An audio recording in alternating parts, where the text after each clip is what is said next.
ज्ञानतिमिरान्धस्य ज्ञानाञ्जनशलाकया चक्षुरुन्मिलितं येन तस्मै श्रीगुरुवे नमः। श्रीचैतन्यमनोभीष्टं स्थापितं येन भूतले स्वयं रूपकदा मह्यं ददाति स्वपदान्तिकं। वन्देऽहं श्रीगुरुः श्रीयुतपदकमलं श्रीगुरून् वैष्णवाचं श्रीरूपं साग्रजातं सगण रघुनाथान्वितं तं सजीवं साद्वैतं सावधूतं परिजनसहितं कृष्णचैतन्यदेवं श्रीराधाकृष्णपादान् सगण ललिता श्रीविशाखान्विताश्च नित्यानंदम नमस्तुभ्यं प्रेमानंद प्रदायते कलौ कलमस्य नाशाय जानवे पतये नमः। नमो महावदन्याय कृष्ण प्रेम प्रदायते कृष्णाय कृष्ण चैतन्य नामने गौरद्विष नमः। पंचतत्वात्मकं कृष्णं भक्त रूप स्वरूपकं भक्तावतारं भक्ताख्यं नमामि भक्ति शक्तिकं। हे कृष्ण करुणा सिंधु दीनबंधु जगतपतये गोपेश गोपिका कांत राधा कांत नमस्तुते तप्त कांचन गौरांगे श्री राधे वृंदावनेश्वरी वृषभानुसुते देवी प्रणमामि हरिप्रिये।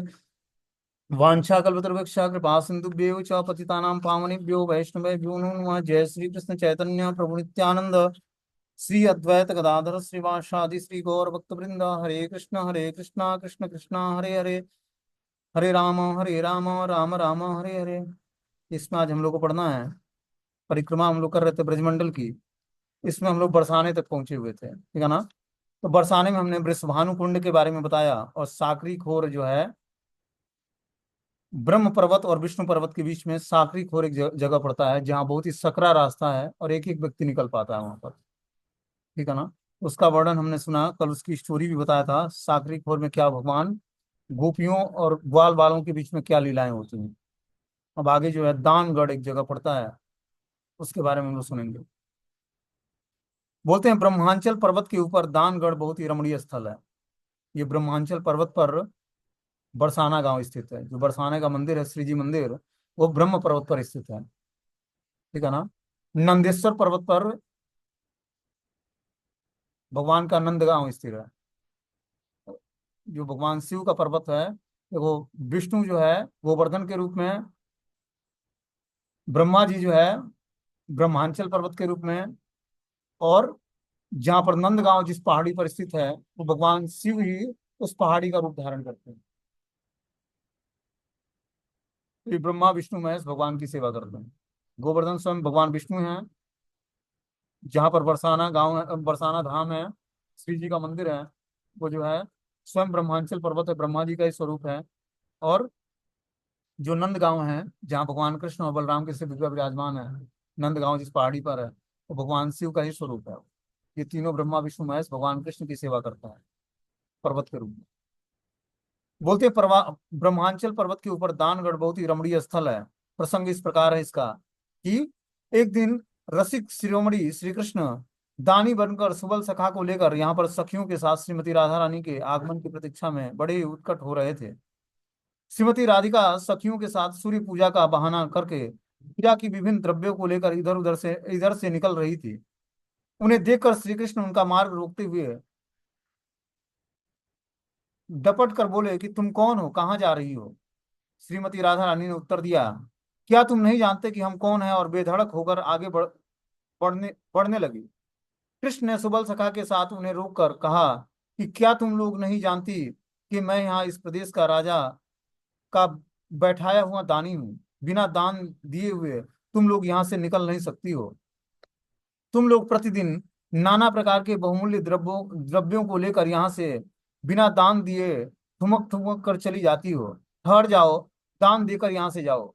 विशाखा जी कड़क कर बोली, यह राधिका का राज्य है। वृषभानुनंदिनी श्रीमती राधिका ही वृंदावनेश्वरी हैं। बिना उनके आदेश के तुम यहाँ दानी कैसे बन सकते हो।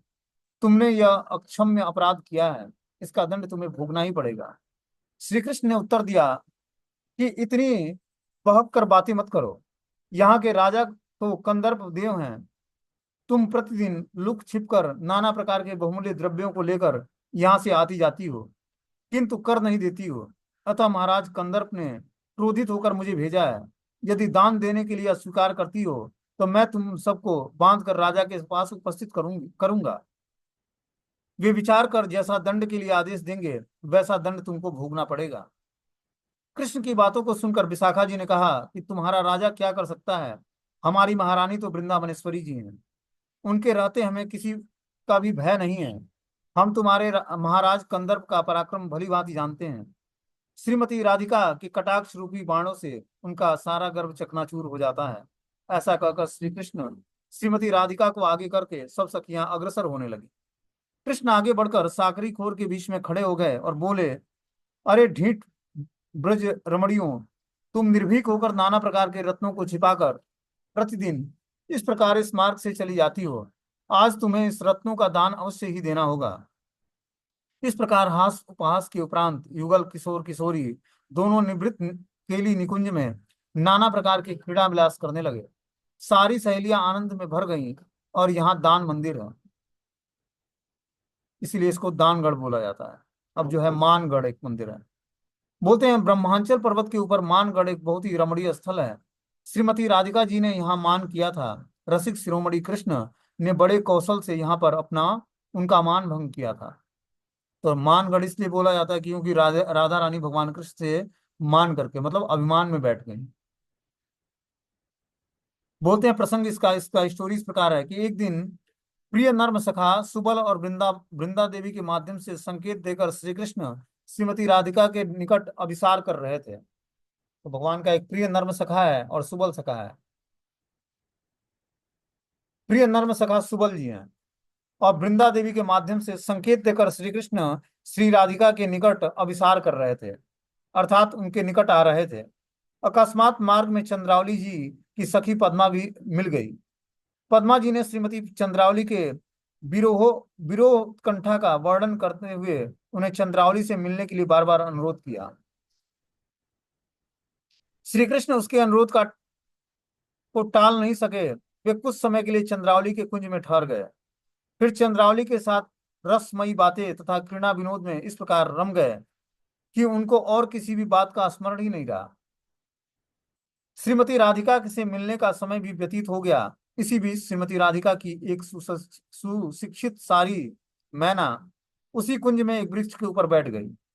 तो राधा रानी के जो मैना और तोता हैं, ये राधा रानी के गुप्तचर हैं। भगवान कृष्ण क्या कर रहे हैं कहाँ पे, तो तोता और मैना जो होते हैं ये सब राधिका रानी को आकर सूचना देते हैं कि कब कृष्ण क्या कर रहे हैं। तो इस समय वो चंद्रावली के कुंज में थे कृष्ण। दो पक्ष है कृष्ण से प्रेम का, एक तो राधा रानी का पक्ष है, एक चंद्रावली का पक्ष है। तो इस समय जो है कृष्ण जो है चंद्रावली के कुंज में निवास कर रहे थे। तो जो राधा रानी का सुशिक्षित मैना है वो कुंज में एक वृक्ष के ऊपर बैठा हुआ था। उसने चंद्रावली और श्री कृष्ण के परस्पर रास विलास और उनके परस्पर विलासादि का सारा संवाद लौटकर श्रीमती राधा रानी को सुनाया। तो मैना जो था वो कृष्ण के और जो है चंद्रावली के बीच में जो हास प्रयास हो रहा था, विलासपूर्ण बातें हो रही थी, वो सारे संवाद को ले अगर राधिका रानी को सुनाता है। वे बड़ी उदास हो गई और उन्हें बड़ा ही दुर्जय मान हुआ। उन्होंने मन ही मन ठान लिया कि ऐसे उद्दत्त कृष्ण से मुझे कोई प्रयोजन नहीं है। इधर समय बीतने पर श्री कृष्ण जब उनके निकट आए तो श्रीमती राधा रानी ने उनकी तरफ से अपना मुख मोड़ लिया। श्री कृष्ण ने उनका कठोर मान देखकर साम दान दंड भेद नीति के द्वारा उन्हें समझाने की सारी चेष्टा की। फिर भी जब उनका मान नहीं टूटा तो कृष्ण निराश होकर दुखी होकर वहां से चले गए। रास्ते में उन्हें विशाखा जी मिली। उनके परामर्श से उन्होंने एक नवीन सखी का रूप धारण करके वीणा वादन करते हुए विशाखा जी के साथ श्रीमती राधा रानी के निकट आ गए। अब श्री कृष्ण जी एक गोपी वेश धारण कर लेते हैं और वीणा धारण कर लेते हैं और नवीन सखी का रूप धारण करके वीणा वादन करते हुए विशाखा जी के साथ श्रीमती राधा रानी के निकट आ जाते हैं। विशाखा जी ने इस नवेली सखी का श्यामा सखी के रूप में परिचय देकर उनके वीणा वादन के साथ संगीत की कला और अन्य गुणों की बहुत ही प्रशंसा किया। और इस तरह से जब विशाखा जी क्या करती हैं, विशाखा जी राधा रानी के पक्ष की गोपी हैं जो चावल डुलाती हैं राधा रानी, ठीक है ना। तो विशाखा जी के कहने पर कृष्ण क्या करते हैं, एक नवीन गोपी का वेश बना लेते हैं और हाथ में वीणा ले लेते हैं और वादन करते हैं। संगीत की कला में निपुण है कृष्ण। अन्य गुणों की भी प्रशंसा करने लगती है विशाखा। श्रीमती राधा रानी के ने बड़े आदर और सम्मान के साथ श्यामा सखी को निकट बैठाकर अपने अपूर्व संगीत को श्रवण कर आनंद में भरकर उनका आलिंगन किया। किंतु जो ही आलिंगन किया त्यों ही उनके आलिंगन के स्पर्श मात्र से अपने प्रियतम को पहचान गई। फिर तो उनका मान जहां तहां धरा का धरा रह गया। सखियों से परिवेष्टित होकर वे प्राण प्रियतम के सहित लीला विलास में रम गई। अब जब स्पर्श किया तो क्या हुआ, उनको पता लग गया ये तो कृष्ण है। ये झूठ मूठ का जो है गोपी का वेश धारण करके हमारे सामने आकर गीत गा रहे हैं। बोलते हैं आदि पुराण में एक श्लोक आता है कि देव गंधर्व रम्यायाम राधा मान विधायिनम मान मंदिर संज्ञायम नमस्ते रत्न भूमये। इसीलिए उस मंदिर का नाम मान मंदिर है, जो बरसाना में है। मानगढ़ में मान मंदिर, झूला, रास मंडल और रत्नाकर सरोवर आज भी दर्शनीय दर्शनीय है। तुम लोग जाते हैं बरसाना में तो मान मंदिर का दर्शन करते हैं, ठीक है ना। वहां पर राधा रानी मान करके बैठी थी और कृष्ण जो है गोपी का वेश धारण करते हैं श्यामा सखी का, और उनको मनाने का प्रयास करते हैं। अब आगे बढ़ते हैं उससे, तो मयूर कुटी एक जगह है। बोलते हैं कि यह ब्रह्मांचल पर्वत के ऊपर स्थित है। यहाँ रास मंडल है। रास मंडल में श्रीमती राधा रानी और कृष्ण मयूर और मयूरी के रूप में नृत्य करते हुए दर्शनीय है। तो ये जो मयूर कुटी है, इसमें राधा रानी और कृष्ण जो है मोर बन जाते हैं। मोर और मोरनी का वेश धारण करके उस कुटी में नृत्य करते हैं रास मंडल में। इसका प्रसंग मतलब इसकी स्टोरी इस प्रकार है। किसी समय सखियों के साथ श्रीमती राधिका और कृष्ण यहाँ उपस्थित हुए। उन्हें देखकर मयूर का समूह आनंद से भरकर नृत्य करने लगा। आकाश में उमड़ घुमड़ कर बादल घिर आए। रिमझिम वर्षा हो रही थी। वहां की प्रकृति इतनी मनोहर 16 श्रृंगार और 32 आभरण धारण करके रमणीय और रमणी का सा बड़ा ही सुंदर रूप धारण कर रखा था। श्री राधा कृष्ण अपने को संभाल नहीं सके। वे भी मयूर मयूरियों के साथ मयूर मयूर और मयूरी बनकर अद्भुत रूप से नृत्य करने लगे। तो सारे जो है मयूर और मयूरी जो थे बरसाना धाम के, उस पर्वत पर आकर नृत्य करने लगते हैं, और भगवान कृष्ण और राधा रानी भी मयूर और मयूरी का अद्भुत रूप बनाकर वो भी नृत्य करने लगते हैं मोरों के साथ। उनका वह नृत्य कौशल देखकर सभी सखियां आश्चर्यचकित हो गई हैं, और वे भी मल्हार आदि नाना प्रकार के रागों में संगीत के द्वारा उन दोनों का आनंद वर्धन करने लगे। तो भगवान की कुछ सखियों में वीणा वादन करने की कला पाई जाती है, और कुछ सखियां जो है संगीत बहुत अच्छा गा लेती हैं। इस अष्ट सखियों में ही इंदुलेखा क्या करती हैं, वीणा वादन करती हैं, ठीक है ना। बोलते हैं कि किरीटीन नमस्तुभ्यं मयूर प्रिय वल्लभ सुरम्या ए महाकुट्ये शिखंडी पद वेशमने नमः सखी समेतायम राधा कृष्णाय ते नमः विमलो उत्सव देवायम ब्रज मंगल हेतवे।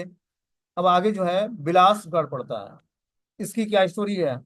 बोलते हैं ये विष्णु पर्वत के ऊपर स्थित है। यहाँ राधा कृष्ण दोनों के विविध प्रकार की क्रीड़ा विलास हुई है। इसके पास ही श्री राधिका जी की सखियों के साथ धूला खेलने का स्थान है। धूला एक खेल होता है, तो वहां पर राधिका जी की सखियां धूला खेल खेलती हैं। प्रसंग इस प्रकार है कि एक दिन कुमारी राधिका अपनी सखियों के साथ धूला खेल रही थी। हठात कौतुकी कृष्ण वहां उपस्थित हो गए। सखियों ने उन्हें पूर्व आने के लिए मना किया, परंतु श्री कृष्ण भला क्यों मानने लगे। वे बलपूर्वक भीतर प्रवेश करने लगे। उसी समय देव इच्छा से एक आंधी आ गई। सारा आकाश धूल से व्याप्त हो गया। कहीं कुछ भी दिख नहीं सूझा। सखियों ने डर कर हाथों से अपनी आंखें मूंद ली। कृष्ण इस अवसर पर किशोरी राधिका का आलिंगन कर उनका मुख चुम्बन करने लगे। वेद संधि के समय यह लीला संपन्न हुई। जहां यह लीला हुई वहीं आज बिलास मंदिर है। तो बरसाना धाम में एक बिलास मंदिर है, जहां पर क्या होता है, अधड़ आता है, मतलब तूफान आता है, आंधी आती है, और सारी गोपियां जो हैं अपने अपने आंख बंद कर लेते हैं। अब कृष्ण इस अवसर का लाभ उठाकर क्या करते हैं, श्रीमती राधा रानी का आलिंगन कर लेते हैं और उनका मुख चुम्बन करने लगते हैं। इस कारण से इसका नाम बिलास मंदिर है। इसका श्लोक इस प्रकार है कि बिलास रूपेण तुभ्यम नमस्ते कृष्णाय ते नमः सखी वर्ग सुखा आप्तम कृणा विमल दर्शिने। सखी वर्ग को आनंदित करने के लिए विमल कृणा करने वाले कृणा विलास रूपी श्री कृष्ण को मैं नमस्कार करता हूँ। अब वहां से आगे जब पढ़ते हैं तो चिकसौली ग्राम आता है। बोलते हैं साकरी खोर और गहर वन के बीच में ब्रह्मांचल पर्वत के नीचे एक ग्राम स्थित है। जो हम पहाड़ी से नीचे देखते हैं तो जो ग्राम है वो चिकसौली ग्राम है। अष्ट सखियों में से अनंतर श्री चित्रा सखी का यह जन्म स्थान है। चित्रा सखी के पिता का नाम चतुर्गोप और माता का नाम चर्चित चर्चिता गोपी था। इनका विवाह जावट के पीठर गोप के साथ हुआ था। ये श्रीमती राधा रानी की नाना प्रकार के विचित्र वेशभूषा श्रृंगार आदि करने में अत्यंत दक्ष हैं तथा ये चित्रकला पशु पक्षियों की भाषा समझने में आदि विविध कलाओं में पारंगत हैं। तो जो ये चित्रा सखी हैं, ये भगवान की वेशभूषा बनाती हैं, श्रृंगार करती हैं और इन सब कलाओं में अत्यंत दक्ष हैं। चित्रकला में बहुत ही निपुण है, पशु पक्षियों की भाषा को समझने में और विभिन्न कलाओं में पारंगत हैं। तो चिकसौली ग्राम में क्या लीला हुई इसके बारे में हम लोग सुनेंगे।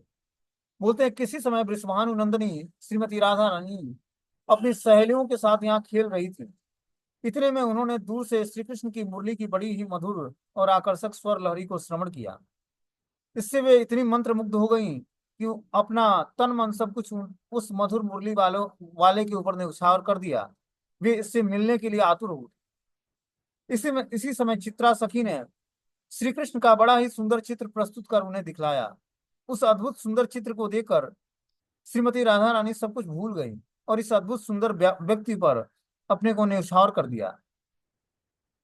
इसी समय श्री कृष्ण सखाओं के साथ गौचारण करते हुए जा रहे थे। उनके त्रिभंग ललित परम मनोहर रूप छटा को देखकर वे अपने को संभाल नहीं सकी और इस परम सुंदर युवक पर अपना सब कुछ न्यौछावर कर दिया। श्री कृष्ण गौचारण करते हुए दूर निकल गए। इधर श्रीमती राधा रानी बड़ी ही व्याकुल होकर सखियों से अपने मन की बात बताने लगी। उन्होंने ललिता जी से कहा, सखी रे, अब मैं एक क्षण के लिए भी जीना नहीं चाहती। आर्य ललनाएं एक ही पुरुष को अपना हृदय समर्पण करती हैं। यहाँ तक कि माता पिता द्वारा वाग्दान दिए जाने पर भी कन्या उसी पुरुष को अपना पति मान लेती है। परंतु आज मैंने पहले एक वंशी वाले पुरुष को, तत्पश्चात दूसरी बार चित्रा द्वारा प्रदर्शित चित्र वाले युवक को और तीसरी बार अभी अभी गोचारण करते हुए सुंदर युवक को, तीन पुरुषों पर आसक्त हो गई हूँ। मेरा आर्य धर्म भ्रष्ट हो चुका है। आज जीवित रहकर मैं क्या करूंगी। तो कृष्ण का ही तीन स्वरूप था और कृष्ण के तीन स्वरूप से एक ही साथ राधा रानी आकर्षित हो जाती हैं। बोलती हैं जो आर्य घर में जो सभ्य व्यक्ति होता है, सभ्य स्त्रियां होती हैं, वो बस जीवन में एक ही पुरुष धारण करती हैं। लेकिन आज मेरी जो चेतना है, अलग अलग पुरुषों को पति रूप में मान लिया है।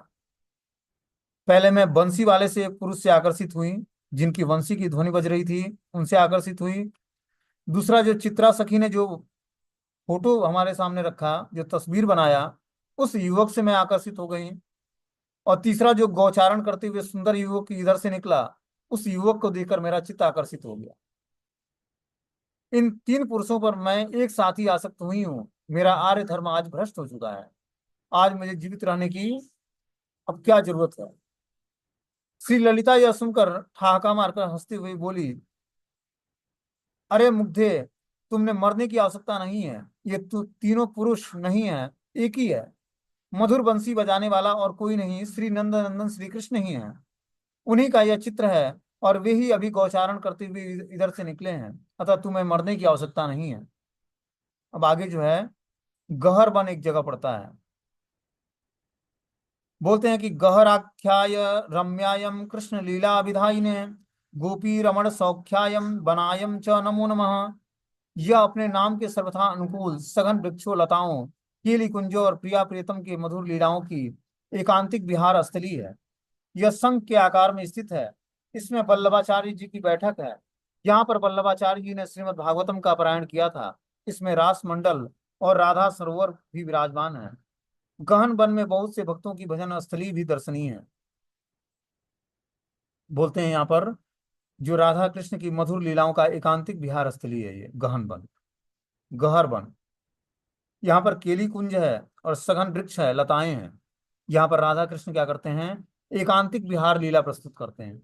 यह संघ के आकार का है और यहाँ पर वल्लभाचार्य जी की बैठक है।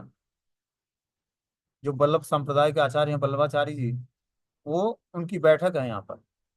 यहाँ पर वल्लभाचार्य जी श्रीमद् भागवतम का पारायण किया करते थे। रास मंडल और राधा सरोवर भी आज विद्यमान है। गहन वन में बहुत से भक्तों की भजन स्थली भी है। तो हम लोग जाकर उस स्थान पर भजन कर सकते हैं, जो गहर वन है। एक प्रसिद्ध भक्त नागरी दास जी ने अपने पदों में इस स्थान की लीला के विषय में ऐसा वर्णन किया है कि एक समय श्री कृष्ण सखाओं के साथ गौचारण कर रहे थे। पास ही खेत में हरे चने के पौधे लग रहे थे। उसे देखकर श्री कृष्ण ने सखाओं के साथ कुछ हरे चने के पौधे को उखाड़ लिया। इधर खेत की रखवाली रखवाली करने वाले को इसका पता चल गया, तो उनको पकड़ने के लिए दौड़ा, परंतु कन्हैया भला कब हाथ आते।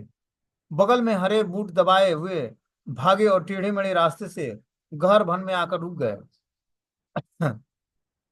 वहां अन्य सखाओं के साथ घोरा बनाकर खाने लगे। घोरा मतलब जो चना ले आए थे वो उसको हरा, घोरा बनाने का मतलब उसको आग में भूना पहले, ठीक है ना। उसके बाद उसको होरा बनाकर उसको खाने लगे। जब वे सखाओं के साथ हंसते हंसाते घृणा विनोद पूर्वक होरा खा रहे थे, इतने में ग्वालिनिया भी वहां पहुंची। किंतु कृष्ण की रूप छटा को देखकर दर्शन कर अपनी सुध बुध भूल गई और उनका क्रोध भी शांत हो गया। वात्सल्य भगवान वात्सल्य भावना में मुग्ध होकर स्वयं ही चने के छिलके उतार कर कन्हैया को खिलाने लगी। इसमें भक्त नागरी जी इस प्रसंग को इस प्रकार गाया गाया करते हैं। बोलते हैं कि चकसौली के चना चुरायो, गारी दे दौरी रखवारिन के, ग्वारिन सहित गोपाल भगय, हरे बूट दाबे बगलिन में, श्वास भरे बन गहर आयो, कहत आतुरे बोल लोग दृक, हसत हसत सब बरन चढ़ायो, हरे चबात को होरा करी, बन की लीला लाल भुलायो, नागरिया बैठी शकिहारी, छील छील नंद लाल ही खावे। मतलब ये ब्रज भाषा में है, तो इसको बहुत ही अच्छे तरीके से ब्रजवासी गा पाएंगे। तो इस तरह से जो नागरी दास जी भक्त में हैं, जो वहीं पर गहन वन में ही भजन करते थे, गहर वन में, उन्होंने ये पद गाया है। अब वहां से जब गहर वन से आगे बढ़ते हैं तो कृष्ण कुंड पड़ता है। बोलते हैं चारों ओर से लताओं में परिवेष्टित सघन वृक्षों में आच्छादित यह सरोवर गहर वन की शोभा बढ़ाता है। पास में ही सुंदर सुंदर रमणीय कुंज हैं। वैष्णवगण श्रद्धा पूर्वक इन कुंजों की परिक्रमा करते हैं तथा उनकी धूल में लोट पोट करते हैं। यह कुंड राधा कुंड की विभिन्न लीला विलास का स्मरण कराता है। इसे गहर कुंड भी कहते हैं। तो वहां पर एक कृष्ण कुंड है जो गहर कुंड की तरह है, और वहां पर भगवान चारों ओर लताओं और परिवेश सघन वृक्षों से आच्छादित वो सरोवर गहन वन की शोभा बढ़ाता है। और पास में ही भगवान की सुंदर सुंदर रमणीय कुंज है। वैष्णव लोग क्या करते हैं, उस कुंज में जाकर परिक्रमा करते हैं और उसकी धूल में लोट पोट करते हैं। राधा कृष्ण विविध लीला विलास का स्मरण कराता है। वो वन जो है वहां पर राधा कृष्ण के विलास की स्थली है। इस तरह से जो है ये बरसाने गांव के कुछ प्रमुख लीला स्थलियां थी। अब इसमें आगे हम लोग पढ़ेंगे कि दोहनी कुंड आता है। बोलते हैं गहन वन की पश्चिम दिशा में की समीप में ही चिकसौली ग्राम के दक्षिण में स्थित है। यहाँ प्रकट लीला के समय गोदोहन संपन्न होता था। यह स्थान महाराजा वृषभान की लाखों गायों के रहने का स्थान था। यहाँ पर क्या होता था, गौ गौं का दोहन किया जाता, मतलब गौं का दूध निकाला जाता था, इसीलिए इसको दोहनी कुंड बोला जाता है। अब इसका लीला क्या है, यहाँ पर क्या लीला संपन्न हुई, इसके बारे में हम लोग सुनेंगे। बोलते हैं एक समय गोदोहन के समय किशोरी श्री राधिका खड़ी खड़ी गोदोहन का कार्य देख रही थी। देखते देखते उनके भी गोदोहन की इच्छा हुई। वे भी एक मटकी लेकर एक गैया को दूध दुहने लगी। उसी समय कौतुक कृष्ण भी वहां आ पहुंचे और बोले, सखी तोपे दूध काढ़वे भी नहीं आवे है, ला मैं बताऊं। यह कहकर पास में ही बैठ गए, और राधिका जी ने उनसे कहा, अरे मोहन, मुझे सिखावत है। यह कहकर सामने बैठ गई, और कृष्ण ने बोला, अच्छो, दो थन आप दुहो और दो थन मैं दुहूंगा, आप मेरी ओर निगाह रखो। कृष्ण ठिठोली करते हुए दूध की धारा निकालने लगे। उन्होंने हठात एक धारा राधिका जी के मुखमंडल पर ऐसी मारी कि राधिका जी का मुखमंडल दूध से भर गया। फिर तो राधा जी हंसने लगी और सखियां भी हंसने लगी। तो इस तरह से भगवान उस दोहनी कुंड पर क्या करते हैं, राधा जी के साथ ये लीलाएं संपन्न करते हैं। क्या करते हैं, भगवान राधा रानी दूध निकाल रही थी तो कृष्ण भी आ जाते हैं वहां पर दूध दोहने के लिए। कि तुझे दूध दुहने नहीं आ रहा है, मैं जिस तरह दूध निकाल रहा हूँ दो थनों से, उसी तरह तुम दूसरे दो थनों से दूध निकालो।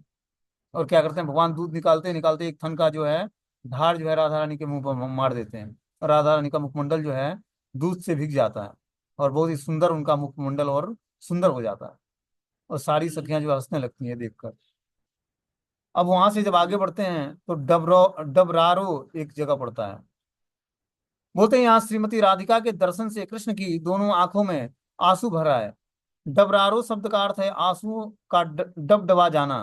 अब इस गांव का नाम डबरारो है। यह स्थान बरसाना से 2 मील दक्षिण में है। अब डबरारो से जब आगे बढ़ते हैं तो रसौली एक ग्राम पड़ता है। बोलते हैं डबरारो से 1.5 मील दूरी पर नेतृत्व कोण में रसौली स्थान है। यहाँ राधा कृष्ण का गोपियों के साथ सर्वप्रथम प्रसिद्ध रास संपन्न हुआ था। यह तुंग विद्या सखी का जन्म स्थली है। तुंग विद्या के पिता का नाम पुष्प गोप, माता का नाम मेधा गोपी था, और पति का नाम वालिस था। तुंग विद्या जी अष्ट सखियों में से एक हैं।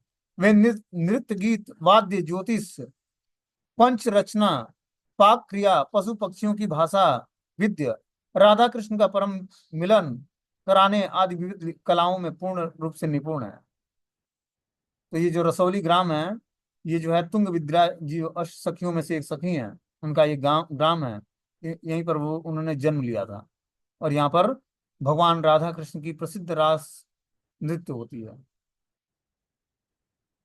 अब जब रसौली ग्राम से आगे बढ़ते हैं तो मुक्ता कुंड पड़ता है।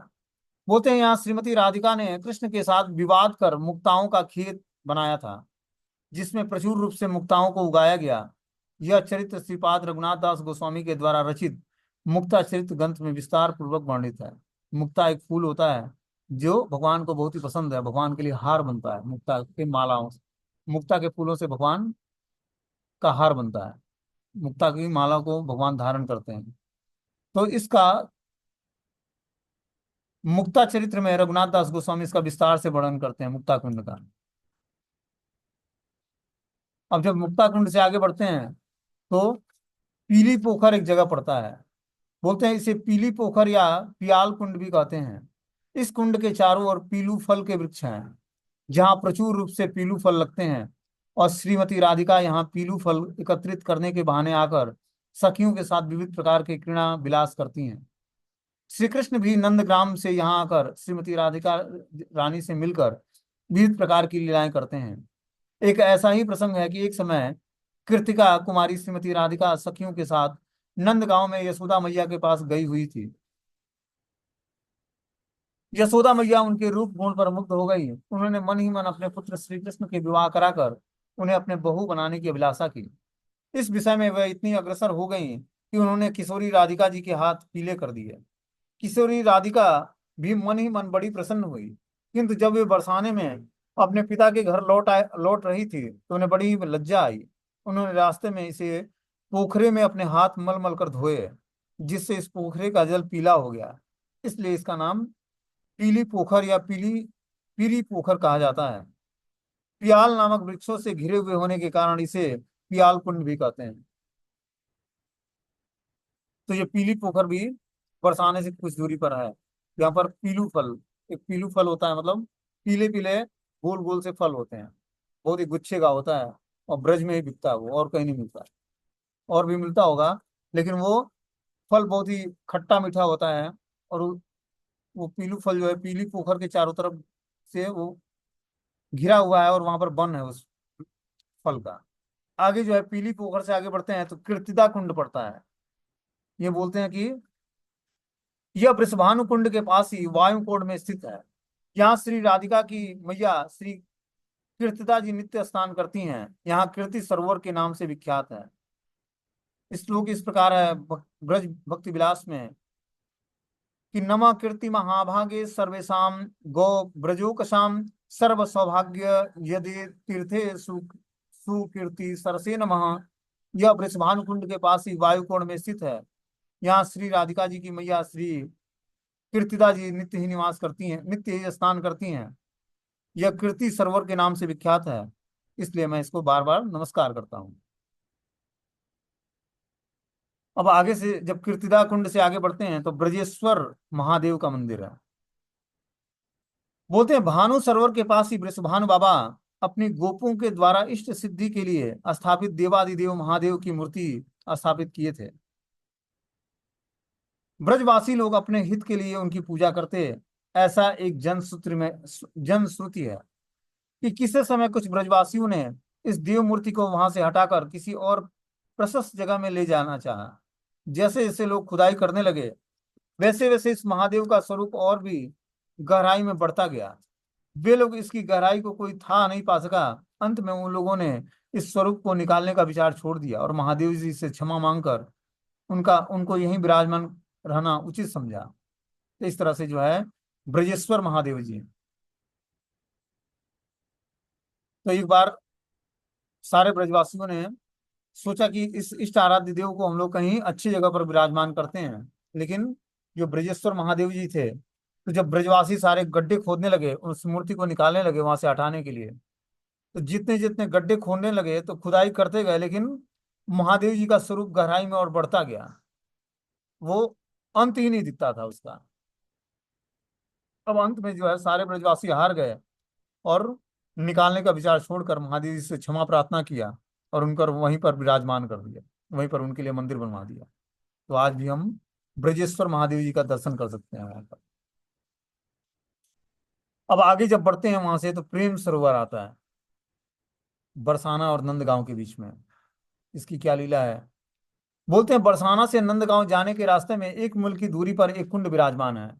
कुंड का आकार नौका की भांति है, चारों ओर हरे भरे कदम्ब वृक्षों से ऐसे सुसज्जित है मानो प्रेम ही मूर्तिमान होकर कुंड के रूप में विराजमान हो। यह स्थान परम मनोहर और भक्तों के चित्त को आकर्षित करने वाला है। यह श्रीमती राधिका और श्री कृष्ण के क्रीड़ा विनोद का स्थल है। विशेषतः यह श्रीमती राधिका के प्रेम वैचित्र भावोदय का स्थान है। ठीक है ना। तो प्रेम सरोवर में ये राधिका रानी के प्रेम वैचित्र भाव भाव उदय का स्थान है। यहीं पर राधिका रानी के अंदर भगवान कृष्ण से क्रीड़ा विनोद करने की इच्छा जागृत होती है, प्रेम करने की इच्छा जागृत होती है, इसीलिए इसको प्रेम सरोवर बोलते हैं। ये जब बरसाना से नंदगांव की तरफ आगे जाते हैं तो साइड में है जो है प्रेम सरोवर है। प्रसंग इस प्रकार है, इसकी लीला इस प्रकार है कि एक समय श्री राधिका कृष्ण युगल ललिता आदि सखियों से परिविष्ट होकर विविध प्रकार के प्रेम में लीला विलास में मग्न थे। उसी समय एक भ्रमर श्रीमती राधा रानी के मुखमंडल के पास आकर इधर उधर मंडरा उड़ता हुआ उनके मुखमंडल पर बैठना चाहता था। वो उनके मुखमंडल को कमल समझकर उनका मकरंद पान करना चाह रहा था, इसलिए वो बार बार मुख के चारों ओर मंडरा रहा था। श्रीमती राधा रानी भयभीत होकर अपने मुखमंडल को अपने दोनों हथेलियों से ढककर उसे भगाने की चेष्टा कर रही थी, किंतु वो भाग नहीं रहा था। श्रीमती राधिका रानी उद्विग्न होकर मधुमंगल जी से कहा कि अपनी लठिया से इसे बहुत ही दूर भगा दो। वह लौटकर इस प्रकार कहने लगा कि मैंने मधुसूदन को यहाँ से बहुत दूर भगा दिया है, वह यहाँ से चला गया है, अब नहीं लौटेगा। मधुमंगल की बात को सुनकर कृष्ण की गोदी में बैठकर श्रीमती राधा रानी ने ऐसा समझा कि मधुसूदन कृष्ण मुझे यहाँ छोड़कर चले गए हैं। वे हाय हाय करती हुई विरह से कातर हो गई। तो मधुमंगल ने बोला कि मैं अपनी लाठी से जो है मधुसूदन मधुसूदन जो है भौरे का भी नाम है, ठीक है ना। बोला कि मैं अपनी लाठी से जो है मधुसूदन को बहुत दूर छोड़ आया हूँ। तो राधा रानी को लगा कि मधुसूदन तो हमारे कृष्ण का नाम है और राधा रानी उनके गोद में ही बैठी हुई है कृष्ण के। लेकिन उनको लगा मधुमंगल की बातों को सुनकर ये लग रहा है कि जो है मधुसूदन कृष्ण हमें छोड़कर और कहीं दूर चले गए हैं। यह सुनकर वो विरह में कातर हो जाती हैं और रोने लगती हैं। उस समय वह यह समझ नहीं पाई कि भ्रमर का भी एक नाम मधुसूदन होता है। वे बारंबार हाय प्राणनाथ कहाँ चले गए, हाय प्राणनाथ कहाँ चले गए, इस प्रकार रोदन करते हुए चिल्लाने लगी।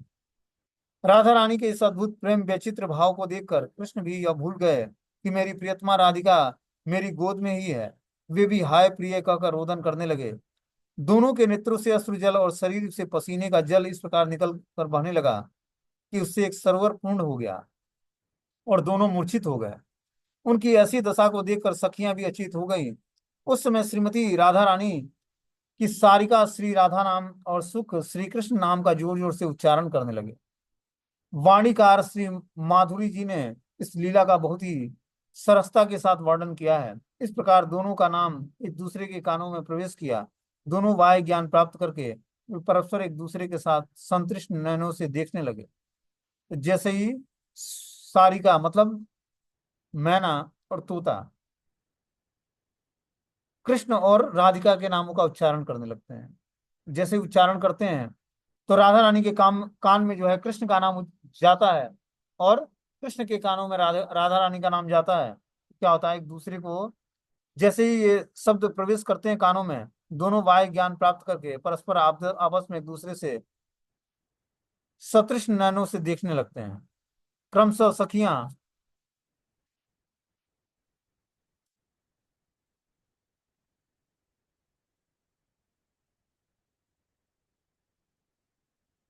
सचेत होकर जय जय ध्वनि करने शब्द करने लगी।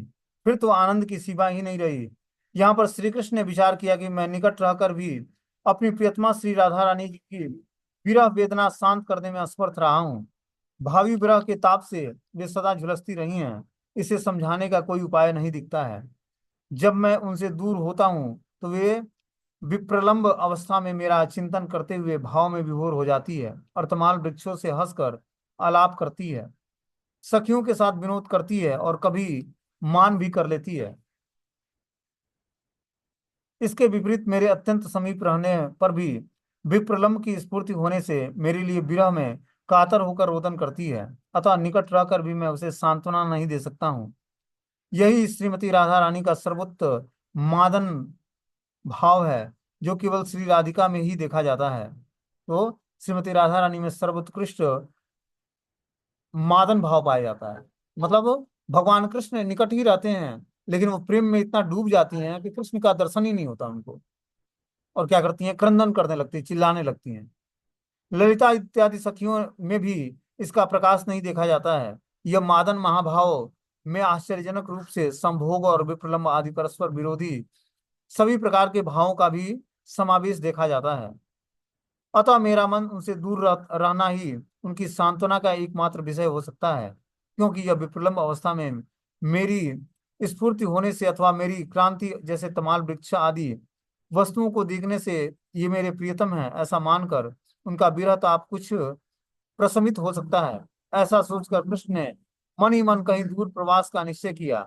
यही उनके वृंदावन से मथुरा या द्वारका जाने का प्रधान कारण था।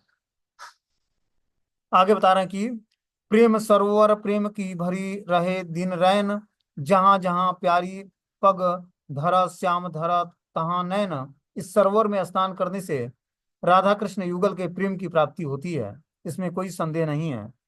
यहाँ ललिता मोहन जी, रास मंडल, झूला स्थल, प्रेम बिहारी जी का मंदिर, श्री वल्लभाचार्य और विठलानाथ जी की बैठकें तथा पूर्व दिशा में गाजीपुर गांव है। भद्र शुक्ल द्वादशी को यही बूढ़ी लीला होती है। तो ये प्रेम सरोवर का तट है, जहाँ राधा कृष्ण युगल के प्रेम की प्राप्ति होती है, जो भी प्रेम सरोवर में स्नान करता है उसको। और वहां पर ललिता मोहन जी का मंदिर है, रास मंडल है, झूला स्थल है, प्रेम बिहारी जी का मंदिर है, श्री वल्लभाचार्य जी का मंदिर है, श्री विठलनाथ जी का बैठक है, और उससे पूर्व दिशा में गाजीपुर गांव है। भाद्र शुक्ल द्वादशी के भादो महीना जब आता है तो उसके शुक्ल द्वादशी को यहाँ पर बहुत सारी लीलाएं होती हैं। ठीक है ना। अब आगे जो है बिहल कुंड के बारे में हम लोग कल पढ़ेंगे। हरे कृष्णा।